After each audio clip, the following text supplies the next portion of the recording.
Communication strategist Sarah Britten joins me now in the studio to share her expertise with us. Good afternoon, Sarah. Thank you for coming in.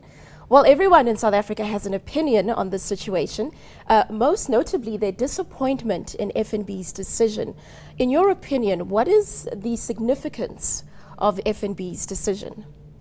Well, the question remains, have they done any significant damage to their brand? And funnily enough, I don't think they have.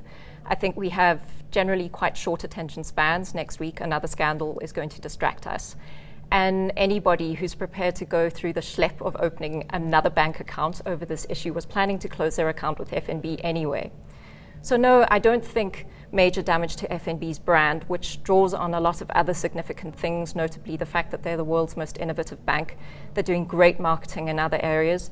So yes, this is an unfortunate mess. It could have been prevented, and I don't think it has done anyone any favors.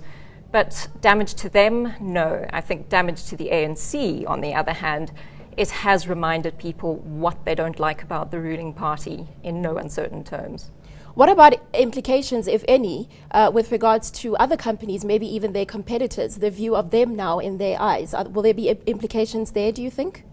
I think the major impact of this campaign is going to be to have a knock-on effect on other corporates who are planning to run similar campaigns that were trying to set a national agenda, trying to inspire the nation, because that's what this campaign set out to do. The whole objective was to inspire South Africans to find the greatness within, and it succeeded, very unfortunately, in inspiring South Africans to complain about the government. I don't think that was the intention at all. It was just an unfortunate oversight, placing controversial material somewhere on a blog. But I think a lot of us in the ad industry are going to be looking at this and thinking, okay, we'd better go and assess our own communication strategies again, check that messaging, check it again, make sure that nobody could possibly be offended by it or misinterpreted it. So it is going to make a lot of us a lot more careful. Do you think that this situation speaks more to the fact that government are insecure, perhaps, and that they might be a little bit too sensitive, or more to the fact that South Africans have this disappointment now in FNB, the fact that they were unable to stand up and fight for what they believe in?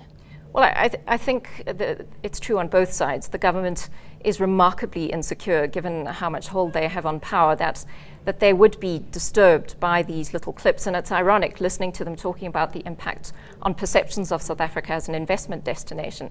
If they hadn't complained about these clips, nobody would have known about them. Nobody would be paying half as much attention to this campaign if they hadn't complained. I think there is a lot of disappointment in the fact that FNB has apologized, but I think it's an unfair judgment. They were between a rock and a hard place.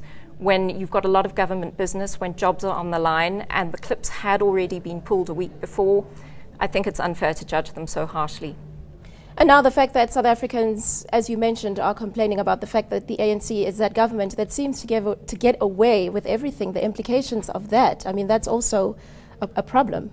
Oh, it's a huge problem, and it's something that's probably best discussed in the forums of our newspapers, on news channels like this one, probably not within the constraints of an ad campaign. All right, well, Sarah, let me just ask you, you being a communications expert, I mean, you deal with words and the use of words and the interpretations that certain words mean. And some of the words that we saw coming out of government spokespeople, words like they felt insulted and accusing the FNB of treason.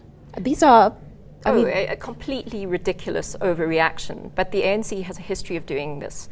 And they did it back in 2007 when FNB tried something similar, in that they wanted President Mbeki at the time to make crime his #1 priority.